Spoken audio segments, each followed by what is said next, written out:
something strange is happening online.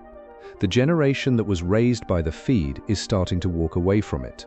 Not all at once, not dramatically, but quietly. They are deleting apps, turning off notifications, buying dumb phones, posting less, sharing less, disappearing from platforms that once felt impossible to leave. And the easiest explanation is to say they are just tired of social media. But that is too simple, because this is not just fatigue. It is a psychological breaking point. A generation that grew up being watched, measured, compared, ranked, and rewarded by algorithms is beginning to realize something uncomfortable. The app was never just an app. It became a mirror, a stage, a scoreboard, a trap. And now, Gen Z is starting to ask the question every platform hopes you never ask. Who am I when nobody is watching? Older generations often misunderstand what is happening. They see Gen Z deleting apps, buying dumb phones, turning off notifications, and they call it a trend. But for Gen Z, social media was never just a tool. It was the environment. It was where identity formed, where friendships happened, where beauty standards were learned, where status was measured, where loneliness was hidden, where pain became aesthetic, where personality became content. And when you grow up inside a system, you do not immediately recognize the system. You just call it normal. You call it connection. You call it life. Until one day, something in your nervous system starts to whisper, I do not want to be available to everyone anymore. And maybe that is the part people are missing. Maybe Gen Z is not becoming antisocial.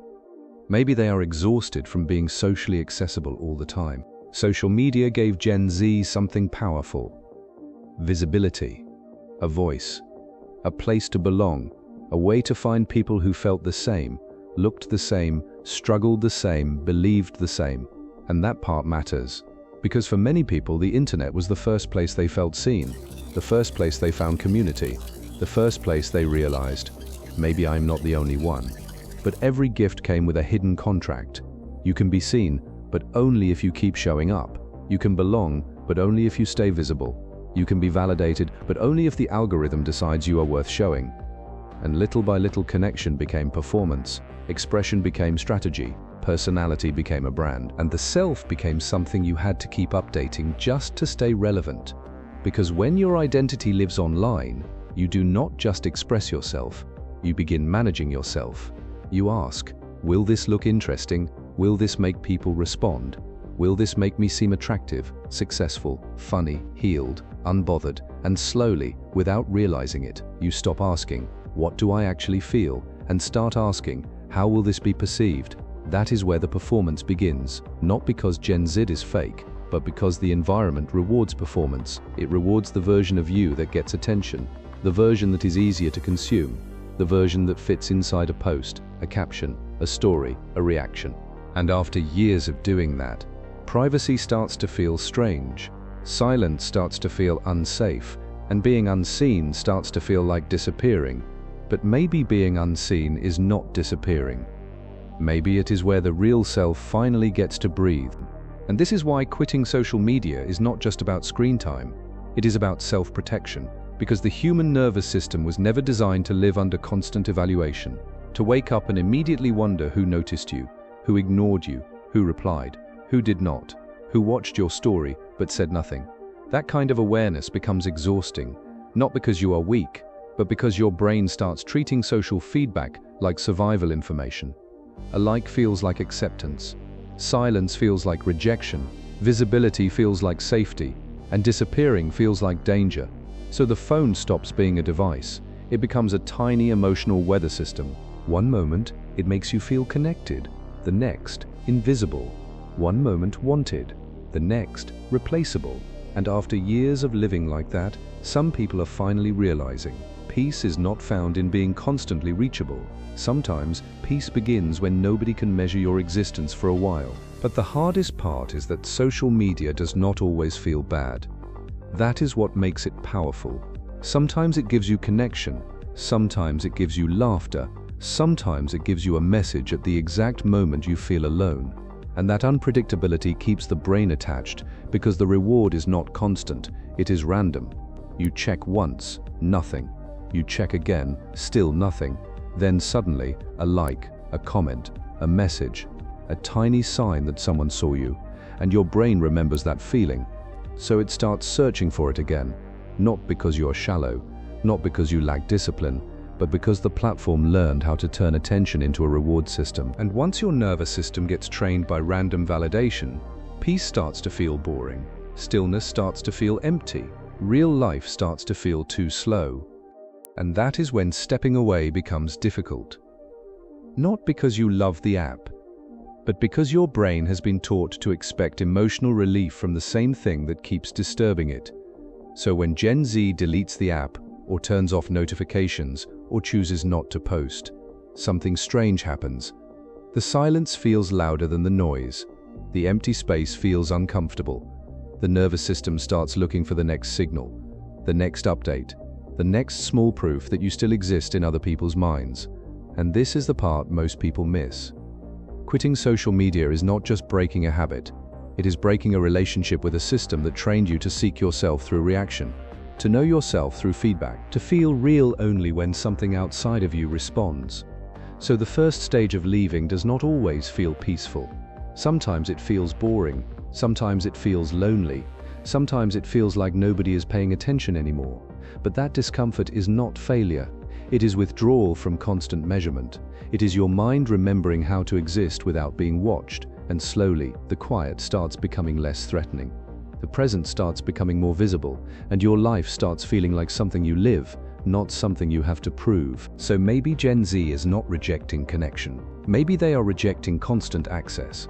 Because there is a difference between being connected and being permanently available. There is a difference between being seen and being consumed. There is a difference between sharing your life and turning your life into proof. And this is why the movement matters.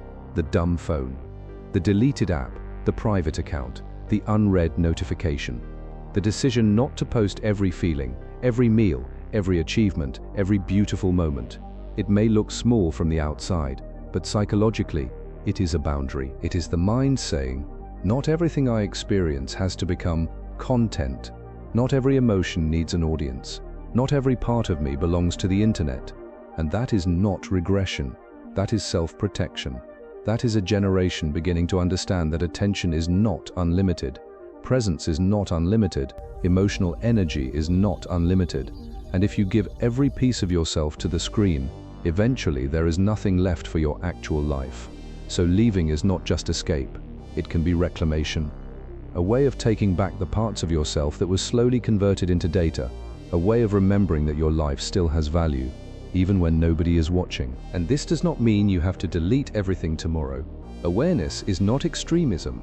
The goal is not to disappear from the modern world. The goal is to stop abandoning yourself inside it. So start smaller. Before you open the app, ask, what am I looking for right now? Connection, distraction, validation, escape, comfort. Because the moment you name the need, the app loses some of its power. Then ask a second question. Is this actually going to give me what I need or only simulate it for a few seconds? Because sometimes you do not need more content. You need rest. Sometimes you do not need to post. You need to feel something privately. Sometimes you do not need a reaction. You need a real conversation. Sometimes you do not need to be seen by hundreds of people. You need to be understood by one. And that is where the shift begins. Not with dramatic deletion, but with small acts of psychological ownership, turning off one notification, leaving the phone outside the bedroom, taking a walk without documenting it, letting a beautiful moment exist without asking it to perform. That may sound simple, but to a nervous system trained by constant feedback, simplicity feels radical, because every private moment you protect teaches your brain a new truth. Your life is still real before anyone reacts to it. So the real question is not, why is Gen Z quitting social media? The deeper question is, what are they trying to return to? Maybe they are trying to return to attention without performance, friendship without analytics, beauty without documentation, rest without guilt, a self without an audience. Because maybe this was never about hating technology. Maybe it was about remembering that technology was supposed to serve the human being, not replace the human experience. And maybe the most radical thing you can do now is not disappear. It is choose. Choose when you are available. Choose what deserves your attention. Choose which parts of your life stay private. Choose which moments belong only to you, because the algorithm can measure engagement, but it cannot measure meaning. It can count reactions, but it cannot understand peace. It can reward visibility, but it cannot give you a self. That part is still yours. So before you open the app again, pause, breathe, and ask yourself, is this helping me live or helping me perform? Because your life does not become valuable when it is seen. It becomes valuable when you are actually present for it. Forward this to someone who needs permission to be offline. Drop the word present in the comments if you're taking your attention back. The thinking space? Follow for more psychology and human behavior.